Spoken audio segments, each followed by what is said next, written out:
Hey everybody, and Tony here with a review of Offenbach Les Contes live from the Royal Opera House, which I saw on YouTube thanks to a YouTube user by the name of Victor Victoria. The conductor was Evelino Pido, the production was done by John Schlesinger, the sets were done by William Dudley, the costumes were done by Maria Björnsson, the lights were handled by David Hersey, the choreographer was Eleanor Fazan, the fight director was William Hobbs, and the concert master was Sergei Levitin. I was really excited with this particular production because of the stellar cast consisting of Vittorio Grigolo, Thomas Hampson, Christine Rice, Sophia Femina, Sonja Sheva, and a lot of other great singers that inhabited all of the other great parts of this particular opera. But I'll talk about them later. But first, the production. And overall, I find this production to be one of my most absolute favorite productions of Hoffmann of all time, because I really love the sets, which are so elaborate, so elegant, and so lifelike. And it also helps that every single scene was well lit. And the costumes looked absolutely gorgeous from beginning to end. So overall, I am not going to mince words here and just go out on a limb saying that this production was one of my most favorite Hoffmann productions of all time, with grand sets, gorgeous costumes, and great lighting all throughout. And now we get to the singers, starting off with our title hero, Hoffmann, sung by Vittorio Grigolo. Over the years, I have been following this tenor's career for quite some time, and he mostly specializes in a great deal of youthful, ardent lyric tenor roles from the Italian and French repertoires. And I do love this tenor in terms of how he managed to throw himself into every single role. It also helps that he is a very charismatic singing actor, as he was able to just give the goods in terms of how he managed to throw himself into each and every role with such abandon, such charisma, and a great amount of charm. Yes, there are some people that may not be huge fans of him, but I definitely enjoy his singing all throughout, as he was able to really show just how messed up Hoffmann can be as a person, and it's also reflected of how he was able to move around the stage.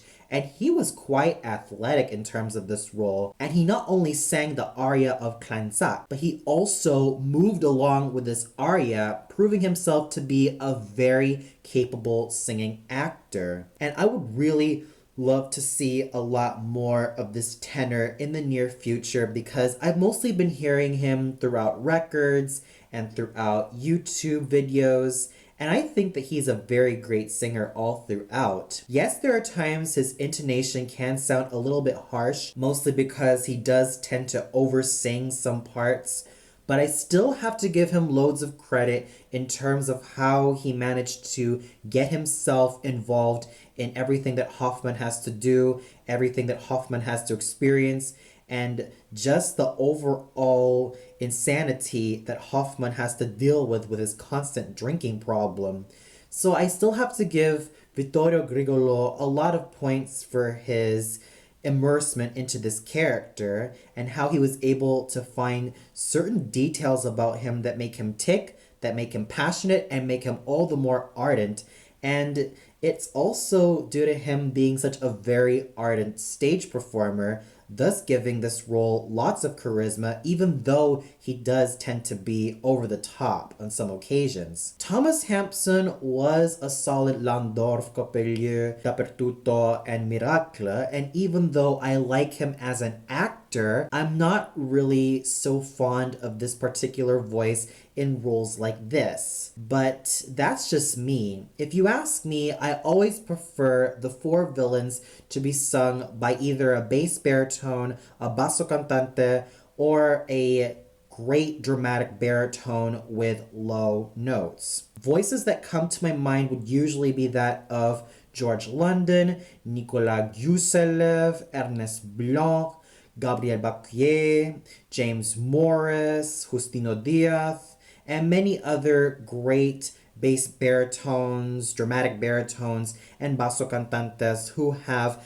done these roles wonderfully. Oh, unless they forget about Ruggero Raimondi and Samuel Ramey.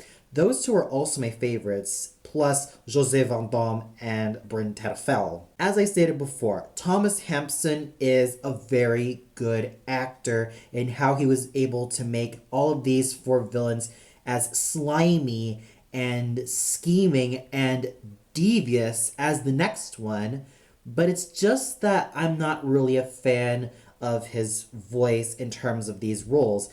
He's almost similar to Dietrich Fischer-Dieskau, in which their strengths lie in Lieder and art songs, but when it comes to opera, the results can be kind of mixed. So overall, Thomas Hampson, really good actor, but not my most ideal voice for the four villains, but it's still a very good portrayal of how he managed to get himself immersed with all of these four characters, which is not an easy job to do. Kate Lindsay was just a lot of fun as Niklaus, who was actually the muse in disguise.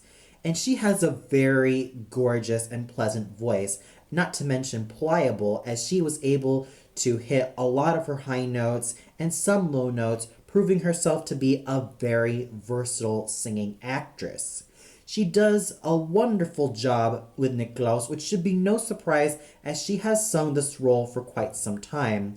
My first experience with Kate Lindsay as Niklaus was mainly through the Metropolitan Opera's production of Tales of Hoffmann, starring Joseph Kalea as Hoffmann, Anna Netrebko as Antonia, Kathleen Kim as Olympia, and Ekaterina Gubanova as Giulietta. So one can say that I've gotten myself involved with this particular singer for quite some time, and I cannot wait to see a lot more of her in the near future because she definitely has a gorgeous package.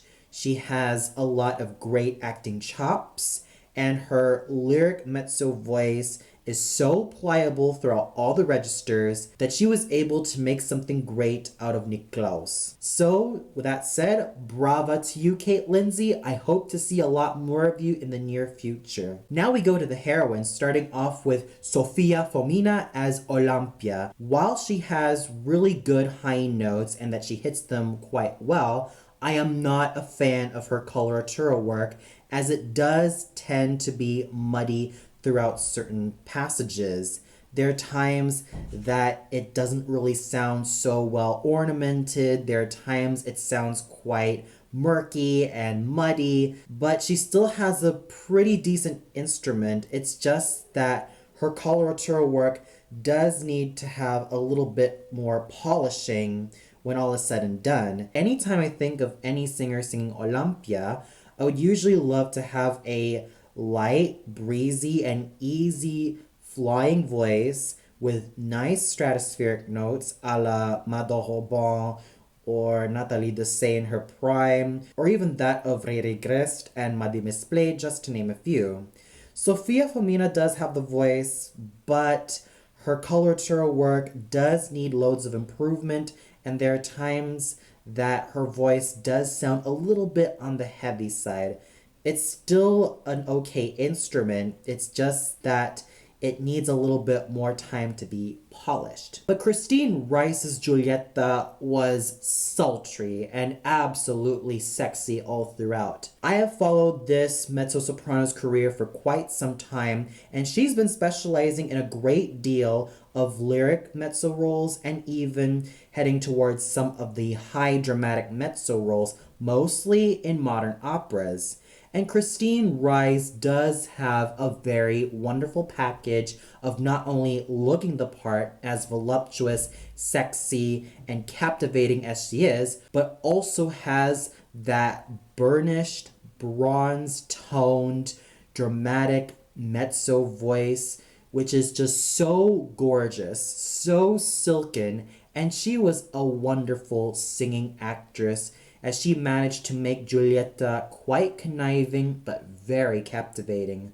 Sonja Yoncheva was an absolute charm as Antonia. Over the years, she has been specializing in slightly spintoy roles a la her Norma, also at the Royal Opera House, and also roles like Mimi and Desdemona from Bohème and Othello respectively. She did also start off with singing some high singing roles like Juliette and even roles like Antonia, but these days she's also sung slightly more lyrical roles and even the heavier role of Norma from Bellini's Norma. I definitely love her in this particular role, mostly because she was able to show how versatile she is as a singer, and she sang the role of Antonia with such poignancy, such heart, and such beauty that I was consistently having my eyes on her every time she was on stage. And her chemistry as Vittorio Grigolo was extremely palpable. I could have sworn that these two have also sung together in a lot of different productions, and their chemistry really shows, as they were not only great pros of the stage, but their chemistry as the tragic lovers of Hoffmann and Antonia was just so palpable, so believable, and so tastable that you would really want to root for them to be together. But when the end starts to come over, you really start to feel so bad for the both of them. And you really start to feel like it was just all so close. That is just how palpable the chemistry of Grigolo and Yoncheva really is. And their vocal work was of the highest order, as they managed to make their voices blend in their duet with such beauty and such aplomb. Walsall Ottimo was a wonderful interpreter of all the four servants, André, Cochonil, Pitichinaccio, and Franz. He gives each of these servants some type of quirk and some type of personality, making him all the more vivacious to watch on stage, and he's just a lot of fun to witness with these particular characters. Jeremy White was a very superb luthier, as he does have a very fine and plush basso voice, and he's also a natural comedian in this role as well. You can't help but feel sorry for this guy, as he's constantly being trampled around by a lot of these rowdy students. Christophe Mortagne uses his fine character tenor voice to make the role of Spallanzani come alive, and he was just quite riveting in terms of this particular character. Yuri Yurchuk was a dashing Schlemiel, helped with his fine lyric baritone voice and his dashing stage presence.